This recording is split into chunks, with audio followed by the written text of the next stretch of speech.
প্রথমবারের মতো বাংলাদেশে আসছেন বিশিষ্ট ইসলামী চিন্তাবিদ ডাক্তার জাকির নায়েক। ২৮ অথবা ২৯ নভেম্বর তিনি ঢাকা সফর করবেন।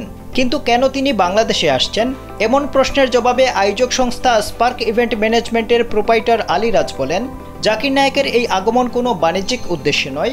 নভেম্বরে তিনি মেগা লেকচার ইভেন্টে অংশ নেবেন। এটি সম্পূর্ণ চ্যারিটি প্রোগ্রাম হিসেবে পরিচালিত হবে। তিনি আরও জানিয়েছেন, আগামী ২০ অক্টোবর কনফারেন্সের মাধ্যমে এই আয়োজনের বিস্তারিত সময়সূচি এবং স্থান ঘোষণা করা হবে।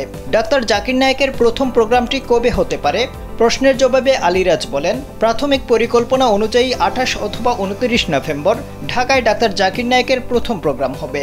তবে কেবল ঢাকাতেই নয়, ঢাকার বাইরেও এই প্রোগ্রাম করার পরিকল্পনা রয়েছে তাদের। ভক্ত ও অনুরাগীদের দীর্ঘদিনের প্রতীক্ষার পর ডাক্তার জাকির নায়েকের আগমন বাংলাদেশের মুসলিম সমাজের জন্য এক গুরুত্বপূর্ণ ও অনুপ্রেরণামূলক ঘটনা হবে বলে মনে করছেন বিশ্লেষকরা।